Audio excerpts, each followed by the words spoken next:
very happy to welcome you today to my house. I'm Lucrezia Bieler and I'm an artist that works with paper. I cut black paper with scissors and I'd like to show you some of my work. The title of this cutting is Kindred Spirit, and that's because the sea turtle and the cranes are both animals that are a symbol for longevity, for long life. And the idea for that piece was when the oil spill happened in the Gulf of Mexico, and my wish was that they are safe. So I made, the saying that if you fold 1,000 cranes, a wish comes true. So I made a sea turtle with, you can see the wave here overturning, and the 2 rows of crane flying around it. And so it's like he would try to escape the polluted water and fly.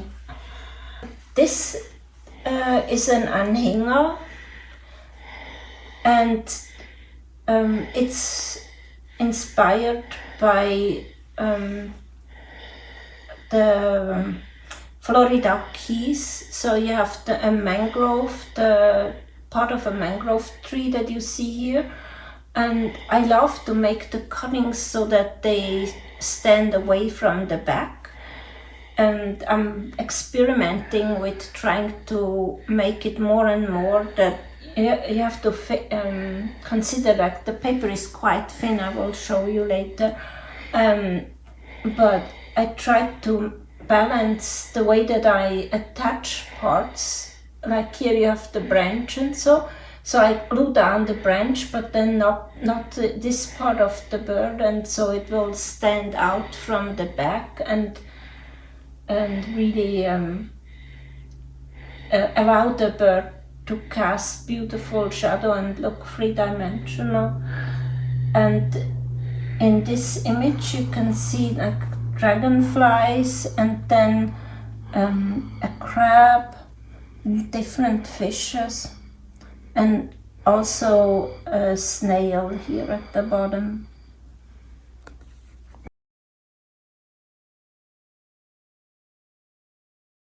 Yes, so here you can see how the cutting looks at the moment, and I'm still working on making more highlights here, and I might actually make a wave of that's cut white, but then with black, just silhouettes of fish in the back, so it pops this part a bit more out. And I will show you the back side.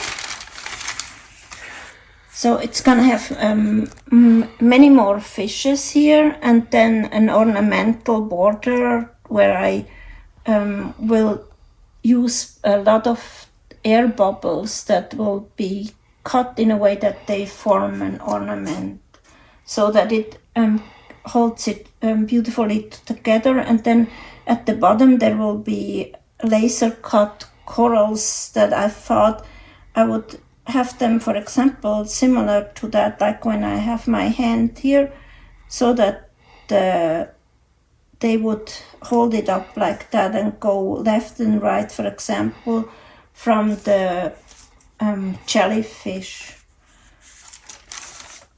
And I can show you here some more of the, when I make the sketches on the transparent paper, sometimes I just cut out like this a piece, and then I first made the cutting of the sea turtle and the jellyfish, and then I wanted to have the fish interact with that, so I cut out I made a drawing, and then I can move it around on the image and decide where it would look best. And this is actually a really special fish, and I'm still working on him on the paper cutting. It's Nassau grouper, and they are very endangered because they got fished. Now I like to show you how I do the paper cutting. I have different scissors that I use. A lot of it is cut with the really small scissors, and I have those other scissors that are a little bit longer in blade, so that if I do straight lines, those are really good. All of the scissors have very, very thin blades, so it allows not to damage the paper while you cut, not to press it too far apart. And I'm working on the little fishes here, so.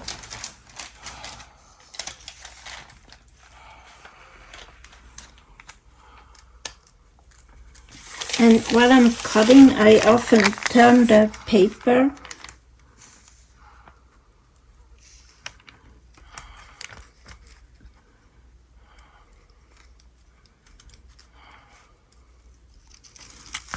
You can see I go in one direction and then I turn it around and go back this way. That allows me to get really, really close.